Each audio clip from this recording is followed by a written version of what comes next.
Hi, I'm Dustin Abbott, and I'm here today to give you my standard review of the Fujinon XF 50mm F1, and this is R, which means that it has an aperture ring, and it is WR, which means it is a weather-sealed lens. So we're here to do the standard review here today. If you want more detail, particularly about image quality, I recommend that you check out the definitive review instead. Now, obviously, once again, I'm outdoors in a Canadian winter, freezing for your behalf. And I've had a lot of people question whenever this structure has been in the frame before. This is actually a barrel sauna that I'm next to. Since everybody was locked down this year and my wife and I didn't get to go on vacation, we bought this sauna instead. And it's a cedar sauna that was made up in Northern Ontario, Canada, and we love it. It's fantastic, particularly in a winter like this. And so that's what this is.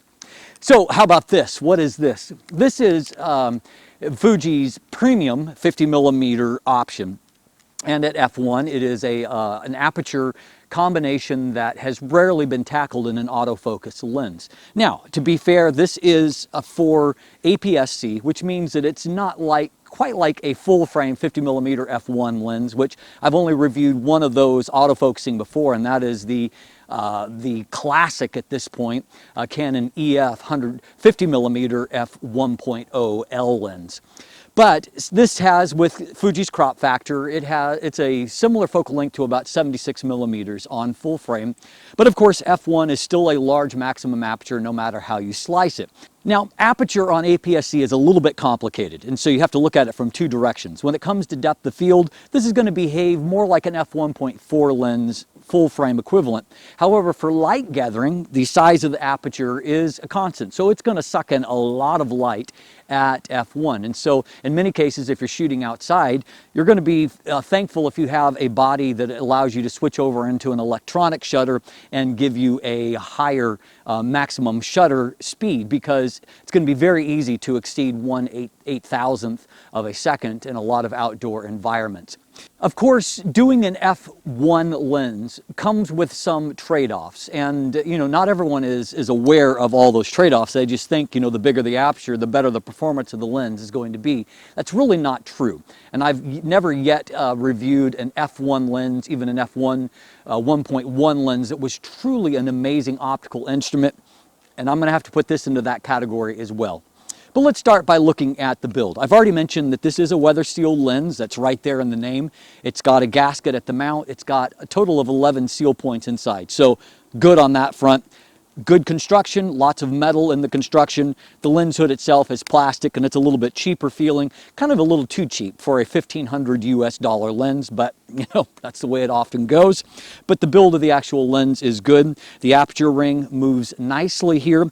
And outside of that, you've only got the manual focus ring here, which is fairly well damped. Probably won't use it all that often, I suspect, but it does a fairly decent job. Outside of that, however, there are no switches or anything else on the lens, so no kind of extra features like an AF/MF switch, for example, or an optical stabilizer, or the ability to declick the aperture. Some of those other features that we sometimes see on premium lenses, none of those are really here. And so I think that the build is good, but I'm a little underwhelmed by what you're getting for that kind of money. Beyond that, it's also obviously going to be it's a chunky lens. It's very heavy. It's around 850 gram range, and so it's a big, heavy lens. It's over 4 times the weight of, say, the 50mm f2 from Fuji, and it's over 3 times the weight of the Viltrox 56mm f1.4, to name a couple of the options that you might consider there. And so it's a big, heavy, and expensive lens. But it does have a nice build quality, 77mm filter thread up front, which is nice and common. And beyond that, there are 9 rounded aperture blades that, as you can see from this sequence, do a pretty good job of retaining a good round aperture shape as you stop the lens down. And so the build, it's a mixed bag, maybe we'll call it that. Same is true when you talk about autofocus. For whatever reason, on a premium lens like this, they elected to go with a DC motor instead of, building in the nicer, say, linear motors that I've seen on some of their other premium lenses. In this case, I recognize these are big, heavy elements, and so you would probably need at least a dual, if not triple, linear motor structure to do it. But a DC motor it's got the DC limitations. It's not as quiet as a linear motor. It's not as smooth in operation. Probably the best thing you can say about autofocus is that it gets the job done. It's reasonably fast. However, there is some settling as you take it, and there's definitely some noise in operation. Let's take a look at video focus pulls, and that'll maybe give you an idea of what I'm talking about.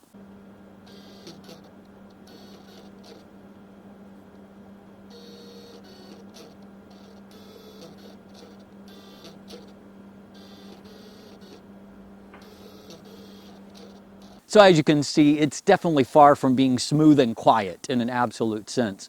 I recognize that you've got a challenge when you're moving elements this large, and so I think it's not bad, and I would take it over a lens like the 56mm F1.2 in terms of the autofocus, but it leaves a lot to be desired on other levels here. And so, it's okay. I think that they could have given you a more premium autofocus performance if they had gone a different route. Maybe there was some technical challenge they couldn't overcome, and that is part of the nature of building an F1 lens. There's a reason why you don't see a lot of autofocus F1 lenses out there, be they for APS-C, full frame, or any other kind of platform. When it comes to the image quality again is a bit of a mixed bag, and the lens has very little distortion, so that's a pro, as you can see here. There is some vignette that is fairly heavily concentrated in the corners, about 2.5 stops in the extreme corners, but it corrects pretty well through Fuji standard profiles, and that's something that Fuji does really well. They give you really good profiles, and those profiles are embedded and so that they quickly come across in editing software. And so I give them good marks when it comes to that. Not so much on image sharpness. Looking at the raw files, wide open they're fairly soft, but above all, they're quite low in contrast. And so while there is a fairly consistent performance across the frame, getting a big lens has helped in that there's not a lot of variance between the center and the edge performance, but at no point is it particularly impressive in contrast. And even if you stop it down a bit, f1.4, f2, at that stage, that's 2 full stops on a lens like this. And even so, you're still really not at very high levels of performance. What I did find is that I actually got better looking images when I shot JPEG. And so that tells me that Fuji is obviously doing a very good job of correcting for the flaws of the lens and optimizing files there. The contrast looks better, the sharpness looks better. So that tells me that there is potential in the raw files themselves. However, you're going to have to really be good at editing Fuji files to get the best out of that. So on many levels, this is a lens that I would consider to be for an expert. An F1 lens requires a little bit more of an expert use to utilize that shallow depth of field in the right kind of way. And it also, I believe, takes an expert hand at processing the files to get the most out of the images. What is very easily accessible, however, is the bokeh quality, which is really, really nice here. And that, of course, is going to be the biggest strength of a lens like this is the bokeh backgrounds are very soft, very creamy. And as you can see from these images, just in a lot of situations, even though this is really not the best time of year for getting bokeh kind of images, snow is really bright and catches the eye, so it's not as pleasing when it's defocused. At the same time, I think that this lens did quite a beautiful job with a lot of backgrounds, and so I really do like the bokeh quality. I'm just less impressed with the sharpness on the subjects. Another area that the lens isn't so great is that its minimum focus distance isn't all that close. I believe it's 70 centimeters is as close as you can get, and it has a super low maximum magnification of only 0.08 times, which, to give you just an idea of a comparison point, the 50mm f2 has a 0.15 times magnification, nearly twice what this lens does. And so that's definitely not a strength, and forget shooting it at f1 really close, super soft, much better if it's stopped down to around f2. And there I see a lot more, contrast in the image itself. And so image quality is really going to depend on what you're trying to do. There is not a lot of lateral chromatic aberrations. You will see some longitudinal chromatic aberrations. most commonly you're going to see that as like bokeh fringing, or if you have something bright in the foreground, you might see some purple fringing on that. It's going to show up in different kinds of environments, but it's obviously not a super strength of this, though I do think they've done a pretty good job for an F1 image of controlling aberrations to where there's a lot of real world images where I didn't see them. And so all things considered, it's a pretty good job on that front. So at the end of the day, this is a lens that is going to appeal only to a very certain kind of photographer. For one thing, there's not a lot of photographers that are maybe looking to drop $1,500 US or whatever the comparative value or cost is in your own country on a 50mm prime like this. So I suspect that this is going to be more for pro portrait photographers who shoot Fuji and want the flexibility of what you can do with an f1 aperture. And it does give you some creative possibilities, and there's no question about that. You just need to be aware that this is a premium lens when it comes to build and price and certainly its size.